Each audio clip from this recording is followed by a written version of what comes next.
जैसा आप सभी जानते हैं कि अभी चुनाव जो है हिमाचल प्रदेश में दिन प्रतिदिन जोर पकड़ता जा रहा है और चारों संसदीय सीटें कांग्रेस पार्टी द्वारा घोषित हो चुकी है। पिछले कल हमीरपुर और कांगड़ा का टिकट आवंटन भी हो गया है और एक कदावर नेता जो पूर्व में केंद्रीय मंत्री भी रहे हैं, आदरणीय श्री आनंद शर्मा जी को कांगड़ा से उतारा गया है और एक पूर्व विधायक आदरणीय श्री सतपाल रायजादा जी को हमीरपुर संसदीय क्षेत्र से उतारा गया है। तो मैं समझता हूं कि कांग्रेस पार्टी पूरे मजबूती के साथ अब चुनाव मैदान में उतरने के लिए तैयार है। हमें तो पहले ही पार्टी ने जिम्मेवारी दी है और पिछले कुछ दिनों में हमने एक 4-5 दिनों का करीबन 10 विधानसभा क्षेत्रों का दौरा किया है और एक बहुत अच्छा रिस्पांस मंडी जिला में देखने को मिला है। और मैं पूरी मजबूती के साथ ये बात कह सकता हूँ, ग्राउंड जीरो पे जाने के बाद ये बात कह सकता हूँ कि रिस्पांस भी अच्छा है और उसको हम आने वाले समय में जब मतदान होगा 1 तारीख को, तो उसको जो है वो वोटों में भी तब्दील किया जाएगा, इसमें कोई दो राय नहीं है। और अगले कल से हमारा 2 दिन का जनजातीय क्षेत्र का दौरा है,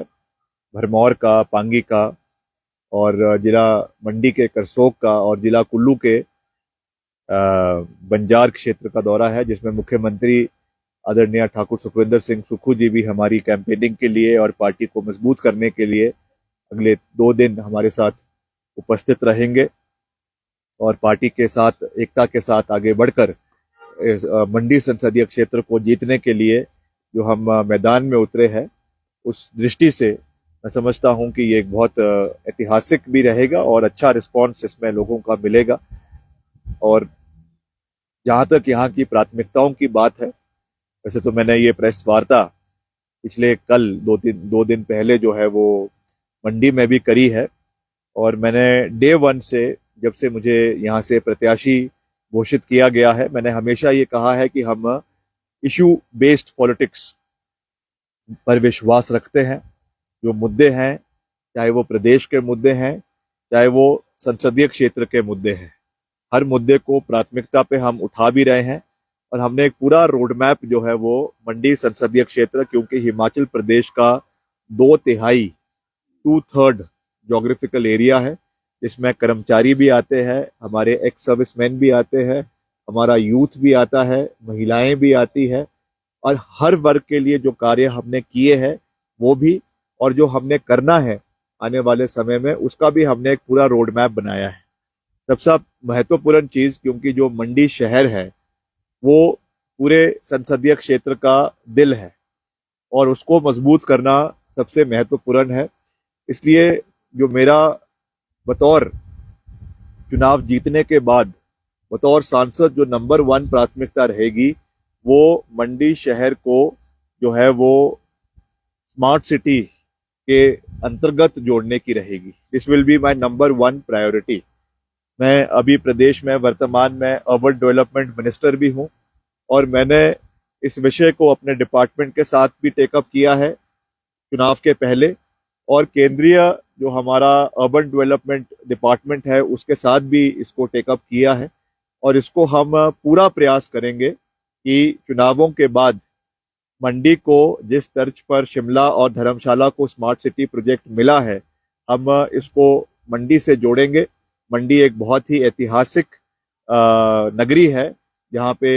ऋषि मांडव की नगरी है। बहुत से प्राचीन काल के एंशंट मंदिर वहाँ पे, जो मिडिल एजेस के एंशंट इंडियन हिस्ट्री के जो मंदिर है, जो जो पत्थर के बने हुए हैं, चाहे वो आपका त्रिलोकीनाथ मंदिर है, चाहे भूतनाथ मंदिर है, उनका जो है उनको बनाकर रखना और उनका जो है उसके लिए एक कॉरिडोर शहर के अंदर बने, इलेक्ट्रिक व्हीकल्स वहां पर उपलब्ध हो, कार्ट्स वहां पर उपलब्ध हो, और साथ ही साथ जो वहां से ब्यास नदी होकर जाती है उसका भी मैंने 2 दिन पहले निरीक्षण किया और उसके लिए खास करके एक रिवर चैनलाइजेशन करके वहां पे जो है एक बैंक,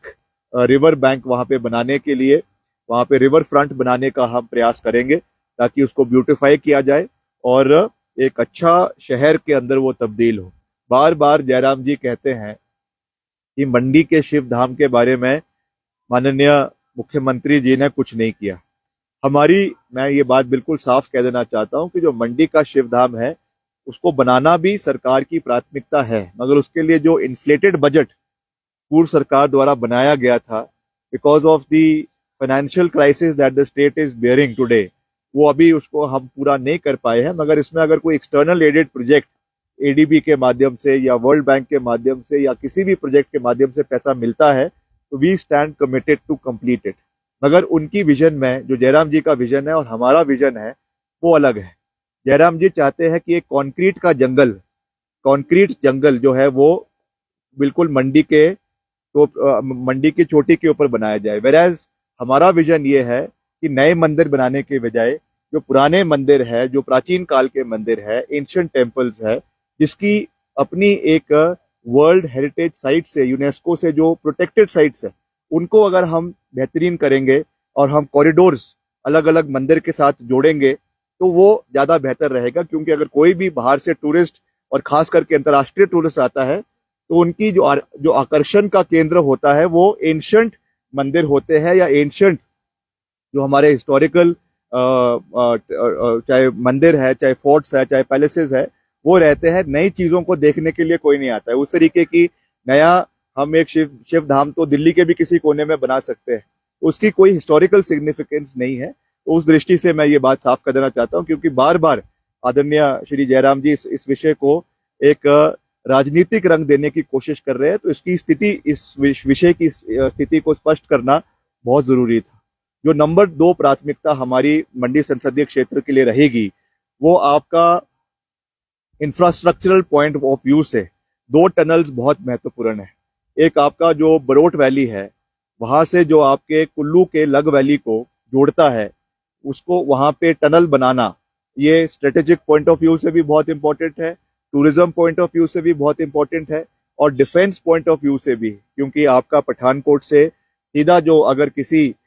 हमले में या किसी और डिफेंस पॉइंट ऑफ व्यू से जितना भी आपका असला आर्मी का जाना है, उसको जाने के लिए एक बहुत महत्वपूर्ण सड़क है। और अगर ये कनेक्टिविटी आपकी सीधे जोगिंदर नगर से, जो बरोट वैली से आपकी सीधे लग वैली में कुल्लू के अंदर होती है, तो इसका बहुत फायदा आने वाले समय में टूरिस्ट पॉइंट ऑफ व्यू से भी मिलेगा और डिफेंस और स्ट्रेटेजिक पॉइंट ऑफ व्यू से भी मिलेगा। इसके लिए जब मैं अभी, क्योंकि मैं प्रदेश में पीडब्ल्यूडी मिनिस्टर भी हूं, तो हमने पहले भी इस विषय को कई बार मैं आदरणीय गडकरी जी के समक्ष उठा चुका हूं। बतौर, मैं कॉन्फिडेंस के साथ ये बात कह रहा हूं, चुनाव को जीतेंगे और उसके बाद बतौर सांसद मैं इस विषय को लोकसभा के अंदर भी आने वाले समय में उठाऊंगा। तीसरा सबसे बड़ा जो हमारा यहाँ के लिए प्रोजेक्ट है वो आपका जलोड़ी जोत का, जो आपका ब्यास नदी के रिवर बेसन को, वैली को और सतलुज रिवर वैली को जोड़ता है। ये भी टूरिस्ट पॉइंट ऑफ व्यू से बहुत महत्वपूर्ण है। वहाँ की जो हमारा टूरिज्म को हार्नेस करने के लिए बहुत महत्वपूर्ण है। इसको एक्सप्लोर करने के लिए ऑलरेडी एज पीडब्ल्यूडी मिनिस्टर हमने इसके लिए 20 करोड़ रुपए का बजट पीएमसी का, इसका जो इनिशियल इसका सर्विलेंस होना है, इसकी जो आपका इनिशियल इसकी स्टडी होनी है, उसके लिए ऑलरेडी हो चुका है। इसमें काम चला हुआ है, मगर क्योंकि इसको एनएच आपका ये लूरी से लेकर औट तक जाता है, इसका भी हम एक्सपेंशन करेंगे आने वाले समय में और इसमें टनलिंग का काम आने वाले समय में किया जाएगा। क्योंकि अब जो मनाली है या कुल्लू है वो पूरे तरीके से टूरिज्म पॉइंट ऑफ व्यू से सैचुरेशन लेवल तक पहुंच चुका है। वहां पे और अब इसको एक्सपैंड करने की जगह बहुत कम है। इसलिए जितना भी हमारा, चाहे वो मणिकरण घाटी है, वहां की एक्सपेंशन की बात है, चाहे वो आपका ग्रेटर हिमालयन नेशनल पार्क जो आपका बंजार क्षेत्र में आता है, वहां के एक्सपेंशन की बात है, चाहे उसके साथ लगता हुआ जो आनी का क्षेत्र है, वो भी जिला कुल्लू का ही हिस्सा है, वहां का जो बागासरान, जो एक बहुत ही, जिसको जो है मिनी स्विट्जरलैंड के रूप से भी देखा जाता है, वहां पर इसको हम आने वाले समय में डेवलप करना चाहते हैं। तो ये मेरी एक इन टोटलिटी जो है प्राथमिकताएं मंडी संसदीय क्षेत्र के लिए आने वाले समय में रहेगी। क्योंकि मैं हमेशा मुद्दों के ऊपर बात करने में विश्वास रखता हूं और जो इश्यूज है उसके ऊपर बात करने में विश्वास रखता हूं। इसलिए आज मैंने खास रूप से आपके साथ ये मीडिया इंटरेक्शन किया है, ताकि as candidate of Mandi parliament constituency from Congress party ये आपके माध्यम से प्रदेश की जनता को और मंडी संसदीय क्षेत्र की जनता को बिल्कुल साफ होना चाहिए कि कांग्रेस पार्टी की क्या प्राथमिकताएं मंडी संसदीय क्षेत्र के लिए है। बाकी जो वर्ग है, various sections of the society, जिसमें एक्स सर्विसमैन एक बहुत बड़ा तबका है, खास करके हमारे सरका घाट में, जोगिंदर नगर में, मंडी सदर के कुछ इलाकों में और सुंदर नगर के कुछ इलाकों में एक्स सर्विसमैन, उनके लिए जो OROP, one rank one pension, जिसके बारे में हमारे कई जो हमारे मेजर जनरल है, हमारे ब्रिगेडियर्स है, जो एक्स सर्विसमैन है, कांग्रेस पार्टी के माध्यम से वो लोगों से इंटरेक्शन भी कर रहे हैं, उन्होंने जो मसला उठाया है कि OROP का अभी तक पूरा बेनिफिट जो है वो एक्स सर्विसमैन को नहीं मिल रहा है। इस विषय को, क्योंकि एक बहुत बड़ा चंक हमारा इस क्षेत्र के अंदर आता है पूर्व सैनिकों का, इसलिए इस विषय को उठाना बहुत आवश्यक है। दूसरा, सरका घाट के अंदर अभी तक कोई CSD का डिपो नहीं है और एक्स सर्विसमैन की वहां पे ये डिमांड है कि एक डिपो बड़ा वहां पर बनना चाहिए, क्योंकि अभी जितना भी माल आपका CSD कैंटीन्स के लिए आता है, उस पे जब प्रदेश के अंदर वो माल एंटर करता है और आपके CSD कैंटीन में आता है तो उसमें GST लगती है, जिसकी वजह से प्राइसेस बढ़ जाती है। इसलिए अगर डिपो CSD का सरका घाट के अंदर या आपके धर्मपुर क्षेत्र में कहीं खोला जाता है तो उसका फायदा जो है हमारे एक्स सर्विसमैन को मिलेगा। ये भी मेरी नंबर 1 प्राथमिकता हमारे एक्स सर्विसमैन के लिए रहेगी। उसके साथ साथ वहां पे एक सैनिक एकेडमी बन रही है, अभी भी उसका काम चला हुआ है सरका घाट के अंदर, आपके धर्मपुर के अंदर, उसको भी जल्द से जल्द एक्सपेडाइट करना, ये हमारे एक्स सर्विसमैन के लिए एक बहुत बड़ी काम है, जिसको हम आने वाले समय में जो है वो करने का पूरा प्रयास करेंगे। मंडी संसदीय क्षेत्र के अंदर 22,000 कर्मचारी है जो OPS से लाभान्वित है, जिनको जो है जो किश्त पहले आपकी NPS के माध्यम से मिलती थी, उनको अब OPS की किश्त मिलनी शुरू हो गई है और वो भी पूरी मजबूती के साथ कांग्रेस पार्टी के साथ जो है वो खड़े हैं। उनका जो 9,000 करोड़ रुपए का मसला है, वो केवल मंडी जिला का ही नहीं मगर पूरे प्रदेश के कर्मचारियों का है, उसको भी हम प्राथमिकता पे आने वाले समय में उठाएंगे, क्योंकि अभी भी 9,000 करोड़ रुपए केंद्र में हमारे जो 1 लाख कर्मचारी है, उनका OPS का पैसा केंद्र में फंसा हुआ है, उसको प्राथमिकता पे वापस प्रदेश के अंदर लाना, ये भी मेरी नंबर 1 प्राथमिकता जो है वो कर्मचारियों की दृष्टि से रहेगी। तो मैंने कर्मचारियों की बात करी है, हमने अपने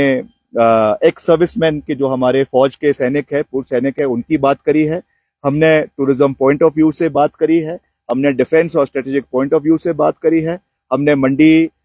शहर को जो है वो स्मार्ट सिटी के अंदर तब्दील करने की बात करी है। इन सब विषयों को हम आने वाले समय में लोगों के बीच लेकर जाएंगे और एक पॉजिटिव तरीके से जो है वो लोगों के बीच में जाएंगे। और मैं जो भाजपा की प्रत्याशी है उनके ऊपर कोई भी टिक्का टिप्पणी नहीं करना चाहता हूं। मैंने उनको सिर्फ इतना कहा है और आज फिर से उसको दोहरा रहा हूं, हम एक मैंडेट के साथ, एक विजन के साथ और एक कमिटेड तरीके से, कमिटेड लीडरशिप के साथ आज आपके साथ इंटरेक्ट कर रहे हैं। मैं फिर से कंगना रनौत जी को ये निवेदन करूंगा कि मंडी के शेरी मंच पर आकर आप हमारे साथ ओपन डिबेट करें। मैं अपना विजन बताऊंगा, हमने क्या काम किए हैं, आपदा के समय में हमने कितना सहयोग वहां के लोगों का दिया है। करीबन 13 करोड़ रुपए आपदा के दौरान मंडी जिला के अंदर आपके प्रभावित परिवारों को मुख्यमंत्री ने दिया। हमने केंद्र मंत्रियों के साथ, आदरणीय नितिन गडकरी के साथ, आदरणीय हमारे जो ग्रामीण सड़क मंत्री है उनके साथ हमने तालमेल बनाकर अतिरिक्त हिमाचल के लिए 150 करोड़ रुपए में लेकर आया। और उसके साथ साथ मेरे कार्यकाल में 15 महीने के हमारे कार्यकाल में 3,500 करोड़ रुपए के सड़कों के निर्माण कार्य और अपग्रेडेशन का कार्य हमने प्रदेश के अंदर करवाया है। तो ये सब चीजें हम लोगों के बीच में रखेंगे और आने वाले समय का विजन भी लोगों के बीच में रखेंगे। मैं फिर से जो हमारी कैंडिडेट है उनसे निवेदन करना चाहूंगा, एक हेल्दी डेमोक्रेसी है, लोकतंत्र है, तो लोकतंत्र में उनको आना चाहिए और डिबेट करनी चाहिए, ताकि जनता को यह पता चले कि भाजपा के प्रत्याशी का क्या विजन है, कांग्रेस के प्रत्याशी का क्या विजन है। क्योंकि जहां पर भी वो जाती हैं उनका एक ही एजेंडा है, मोदी जाप करती रहती है सुबह से शाम तक, मोदी मोदी मोदी मोदी मोदी मोदी। मैं समझता हूं ठीक है, प्रधानमंत्री जी प्रधानमंत्री है, उनका हम पूरा मान सम्मान करते हैं, बट कम से कम आप अपना एक विजन तो रखें, other than what you are dependent entirely on the prime minister. आप खुलकर आप क्लेम करती हैं कि आपने पूरा दुनिया देखा है, आपने पूरा विश्व देखा है, आप एक बहुत बड़ी एक्ट्रेस है, तो आप आइए और अपना विजन रखिए कि क्या विजन आपका मंडी संसदीय क्षेत्र के लिए है, क्या आप करना चाहती हैं, उसका एक पूरा चिट्ठा लोगों के समक्ष रखें। मैं समझता हूं कि उस चीज को लोग अप्रिशिएट करेंगे, यूथ अप्रिशिएट करेगा, कर्मचारी अप्रिशिएट करेंगे, महिलाएं अप्रिशिएट करेगी, और फिर डिसाइड करे, मंडी संसदीय क्षेत्र की जनता डिसाइड करेगी कि उनको किसको कौन वो अपना नेतृत्व किसको जो है उस क्षेत्र से चाहती है। तो इस तरीके से हमको, मैं समझता हूं कि आगे बढ़ने की आवश्यकता है। और अभी मेरा फर्स्ट लेग का कार्यक्रम जो है मैं समझता हूं कि अच्छा रहा है, सक्सेसफुल रहा है, और अगले कल से हमारा दूसरा लेग का कार्यक्रम शुरू हो रहा है, जिसमें 4-5 कॉन्स्टिट्यूंसी हम कुल्लू जिला की करेंगे। 9 तारीख को हम अपना नामांकन पत्र जो है वो मंडी संसदीय क्षेत्र से बतौर सांसद के लिए शहरी मंच पर भरेंगे, जिसमें मुख्यमंत्री जी, हमारी पार्टी अध्यक्षा और केंद्र के भी कई दिग्गज नेता उसमें उपस्थित रहेंगे। और उसके बाद फिर ताबड़तोड़ तरीके से पूरे संसदीय क्षेत्र का दौरा किया जाएगा। और 4 तारीख को मैं आपके बीच में यहीं बैठकर जो है बतौर सांसद आपके साथ जो है वो इंटरेक्शन करूंगा, प्रदेश की जनता के साथ, आप लोगों के साथ, और हम मिलकर हिमाचल प्रदेश के मसलों को, जैसे मैंने हमेशा लोकसभा के अंदर, विधानसभा के अंदर उठाया है, चाहे वो ओपीएस का मसला है, उसको मैंने विपक्ष में उठाया। मैंने विपक्ष में ये कहा था कि जयराम जी, आपने अगर इसको पूरा करना है तो कर दो, वरना हमारी सरकार आएगी, पहले दिन हम ओपीएस को प्रदेश के अंदर लागू करेंगे। हमने पहली कैबिनेट मीटिंग में उसको लागू किया। 1500 रुपए प्रति जो हमारी महिलाओं को पेंशन देने की बात थी, पहले तो जयराम जी बोलते रहते थे कि ये पैसा मिल नहीं रहा। अब जब मिलना शुरू हो गया है, उसके लिए बजटरी प्रोविजन कर दिया गया है, तो आप अपनी पूरी टीम को लेकर जो है वो इलेक्शन कमीशन के ऑफिस पहुंच गए उसको रोकने के लिए। मगर मैं धन्यवाद करना चाहता हूं इलेक्शन कमीशन का कि उन्होंने इसको जारी रखने के लिए हमको अनुमति दी है, क्योंकि यही ऐसी ही स्कीम जो है वो मध्य प्रदेश के अंदर भी लाडली स्कीम चलाई जा रही थी, वहां पर तो उसको चलने की पहले अनुमति दी, हिमाचल में उसको बंद करवाने की यही भाजपा के लोग कोशिश कर रहे हैं। तो ये दोहरे मापदंड जो है वो चलने वाले नहीं है। और मेरा अंत में यही निवेदन रहेगा कि इन मुद्दों को, और मुद्दे इशू स्पेसिफिक पॉलिटिक्स होनी चाहिए। आप जिस तरीके से लोगों को गुमराह करने की कोशिश कर रहे हैं, जिस तरीके से कभी रजवाड़ा शाही के ऊपर बात करते हैं, कभी जो है वो राम टेम्पल की बात करते हैं, कभी हिंदू मुस्लिम की बात करते हैं, इस तरीके से जो लोगों को बांटने की कोशिश करी जा रही है। हिमाचल प्रदेश के लोग पढ़े लिखे हैं, हिमाचल प्रदेश के लोग हर मुद्दे को बहुत अच्छी तरीके से जानते भी है, समझते भी है, और मुझे पूरा विश्वास है कि जिस तरीके से देश के अंदर आज माहौल बदल रहा है, आज जिस तरीके से पहले चरण में जो चुनाव दक्षिण भारत में हुए हैं, नॉर्थ ईस्ट भारत में हुए हैं, उसमें जो परसेंटेज ऑफ वोटिंग में एक बहुत बड़ा फॉल आया है, वो इस चीज को दर्शाता है कि जो प्रो गवर्नमेंट और प्रो बीजेपी वोटर्स है, उनमें एक बहुत